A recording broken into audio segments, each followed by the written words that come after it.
রোজা রাখার পরে সকালবেলা বা দুপুরবেলা একটু কেমন একটা ফগি লাগে, মনে হয় যে আমি কনসেন্ট্রেট করতে পারছি না। কিন্তু বেশিরভাগ গবেষণায় বলছে যে না, আসলে মস্তিষ্কের কর্মক্ষমতা বাড়ে। এই বাড়ার পেছনে কারণটা কি? বাংলাদেশীদের দেহের ভিতরে প্রতিটা আর্টারির ভিতরে কিন্তু কিছু কিছু কোলেস্টেরলের প্লেগ থাকে। তো সেই প্লেগ গুলি আপনার পরিমাণ অনেকখানি কমে আসে, যার ফলে আমাদের ক্ষুদ্রাতি ক্ষুদ্র মাইক্রো সার্কুলেশন সেটা অনেকটা ইমপ্রুভ করে যায় মগজের ভিতরে। আমরা তো একটা জিনিস দেখি যে রোজা রাখার পরে সকালবেলা বা দুপুরবেলা একটু কেমন একটা ফগি লাগে, মনে হয় যে আমি কনসেন্ট্রেট করতে পারছি না। কিন্তু বেশিরভাগ গবেষণায় বলছে যে না, আসলে মস্তিষ্কের কর্মক্ষমতা বাড়ে। এই বাড়ার পেছনে কারণটা কি, বা আমরা যেটা ভাবি এটা কি ঠিক যে আসলে আমি কাজ করতে পারি না বা মনোযোগ দিতে পারি না, এটা এই ধারণাটা ঠিক কিনা? এটা অনেকটা ইচ্ছার উপর নির্ভর করে যে আপনি আপনার কাজের বা মানসিক শক্তি আপনি বাড়াতে চাচ্ছেন কিনা। আপনি যদি না করতে চান সেরকম পরিমাণে চিন্তা, তখন আপনি সেটা করতে পারবেন না। কিন্তু বৈজ্ঞানিক সাইডটা অনেক ফেভারেবল, তার কারণ মাইক্রো সার্কুলেশন বা ক্ষুদ্রাতি ক্ষুদ্র যে সমস্ত রক্তনালী আমাদের সারা দেহেই সরবরাহ করে, কিন্তু মগজে ব্যাপক পরিমাণে আছে।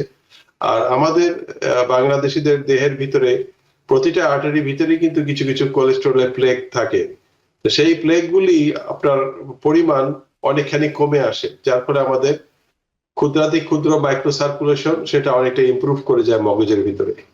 যার ফলে আমাদের রক্ত সরবরাহ বাড়লে আমাদের তখন স্মৃতিশক্তিটা ইমপ্রুভ হয়ে যায়, এবং ফিলিং অফ ওয়েল বিং, যে ভালো ফিল করছি, জি জি। সেটা আসে। এর মধ্যে হয়তো মানুষ তাদের অন্যান্য রোগ থাকতে পারে, তখন তারা যে ফগি কথাটা আপনি বললেন সেটার কন্ট্রিবিউশন আসে অনেক সময়, যে সুগার লেভেল যদি একটু ডাউন হয়ে যায় ডায়াবেটিক রোগীদের আচ্ছা বেলায়। আচ্ছা।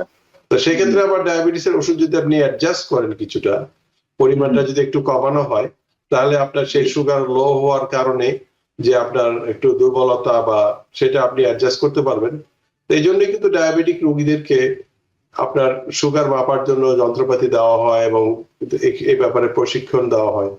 তো আমরা অবশ্য দেখি আচ্ছা। যে এই সম্বন্ধে যে ওষুধ অ্যাডজাস্ট করার যে একটা স্বাধীনতা দেওয়া হয় রোগীদেরকে, সে বা বুদ্ধির দীপ্ততা বা বুদ্ধিবৃত্তি, এটা কিন্তু আমাদের মধ্যে ইউজ হয় না আর কি। অন্ধভাবে সুগার বুঝতে মাপা পেরেছি। হয় এবং অন্ধভাবে ট্যাবলেট খাওয়া হয়, যে হয়তো একটা পুরো ট্যাবলেটের জায়গায় অর্ধেক ট্যাবলেট খাওয়া খেলে যে সুগারটা আপনার কম পরিমাণে কমবে, ওইটা কিন্তু আমাদের কেউ আসলে চিন্তা করেন না।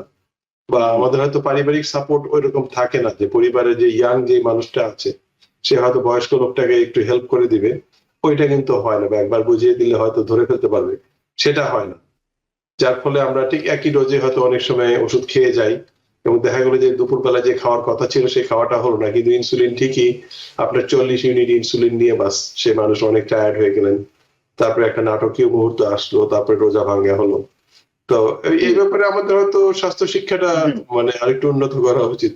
সেটা হয়তো সেটাই। ধীরে ধীরে হবে। তো আপনি যেটা বলছিলেন যে ব্রেনের যে মানে কর্মক্ষমতা এই ফাস্টিং এর কারণে বাড়ে, বিভিন্ন গবেষণায় বিভিন্ন কথা বলা হচ্ছে। তো এই মানে রোজা রাখার কারণে বা এই ইন্টারমিটেন্ট ফাস্টিং আমরা যেটা করছি এই সময়, এটা কিভাবে বাড়াচ্ছে? এর ভিতরে কি কোনো ব্রেনের কোনো বিষয় আছে কিনা, মানে এটা কেন বাড়ে? সেটা আমি বললাম আপনাকে, যে মাইক্রো সার্কুলেশনের মধ্যেও আমাদের কোলেস্টেরল গিয়ে সেটা বন্ধ করে জি, দিয়ে থাকে। এবং মানে সেটা একটা কারণ। জি, জি এটাই জি। মূল কারণ। কারণ রক্ত সরবরাহের আচ্ছা, মাধ্যমে কিন্তু আমাদের সেই অর্গানটার পারফরমেন্স বুঝতে ডিপেন্ড পেরেছি, করছে। বুঝতে পেরেছি। আচ্ছা, তো আরেকটা বিষয় একটু বলি। আপনি যেটা বলছিলেন যে ইনসুলিনের কথা, যে ইনসুলিনের রোজা রাখার ফলে ইনসুলিনের সেন্সিটিভিটিটা বেড়ে যাবে। তার জি। মানে কি এরকম যে আমরা যখন খাবার খাই এবং সেখানে যদি বেশি মাত্রায় গ্লুকোজ বা সুগার জাতীয় খাবার থাকে, সেটা আমাদের ইনসুলিনকে কিছুটা মানে যদি রিপিটেডলি আমরা খেতে থাকি তাহলে সেটা ইনসুলিনকে কিছুটা নিষ্ক্রিয় করে, বা কিছু কিছু এরকম কোনো বিষয় আছে কি যেটা আমরা যদি কম খাই বা রোজার সময় যে আমরা একটা রেস্ট দিই, আমাদের রক্তে যে সুগারের পরিমাণটা কম থাকে সেটা ইনসুলিনের সেন্সিটিভিটিটা বাড়ায়? বিষয়টা কি এরকম কিছু, একটু যদি বুঝিয়ে বলেন।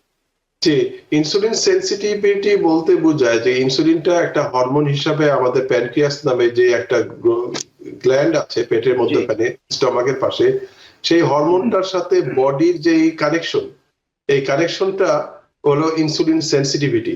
যার ফলে সব আমাদের অধিকাংশ ডায়াবেটিক রোগী যারা বাংলাদেশি অরিজিনের, বিশেষ করে বা দক্ষিণ এশীয়, তাদের শরীরে কিন্তু ইনসুলিনের কোনো ঘাটতি নাই। আছে যে ইনসুলিনটা সৃষ্টি হচ্ছে সেগুলি হলো অকেচো ধরনের নিম্নমানের ইনসুলিন প্রোডাকশন হচ্ছে, এবং সেই ইনসুলিনের সেটা হলো 1 নম্বর কারণ ডায়াবেটিসের জন্য, টাইপ 2 ডায়াবেটিসের। 2 নম্বর কারণ যে এই ইনসুলিনের সাথে শরীরের টিস্যুর যে সংযোগ, সেই সংযোগটা হচ্ছে না সহজে। কেন হচ্ছে না? তার কারণ হলো আমাদের ওই ইনসুলিন রিসেপ্টর গুলি পরিমাণ কম থাকে। তা প্রথম যখন মেটফর্মিন নামে একটা ওষুধ আবিষ্কার হয়েছে, যেটা এখন ব্যাপকভাবে ব্যবহৃত হয়ে থাকে, সেটার ভূমিকা হলো ইনসুলিনের সাথে দেহের সংযোগ সাধন। সেটা হলো গাড়ির ট্রান্সমিশনের মতো, যে আপনার ইঞ্জিনের সাথে গাড়ির শরীরের যে কানেকশনটা, মেটফর্মিন ঠিক সেই ধরনের কানেকশন সৃষ্টি করে। তো এখন মেটফর্মিনের যে এফেক্টটা রোজার মধ্যে আমাদের সিমিলার একটা সিচুয়েশন সৃষ্টি করে রোজা নিজেই, যে আপনার খাদ্য যখন আপনার শরীরের মধ্যে কার্বোহাইড্রেট কমে গেল, তখন ইনসুলিনের ক্রেভিং তখন থাকে যে আপনার সেলের ভিতরের থেকে কিছুটা আপনার সুগারের সাথে কানেকশন সৃষ্টি করার জন্য। এটা হলো ইনসুলিনটা বেশি সেনসিটিভ অবস্থা থাকে। এই জন্য রোজার মধ্যে আপনার যারা ধরেন 40 ইউনিট নিচ্ছেন, তাদের বেলায় 30 ইউনিট নিলে আপনার অনেকটা কাজ হয়ে যাবে।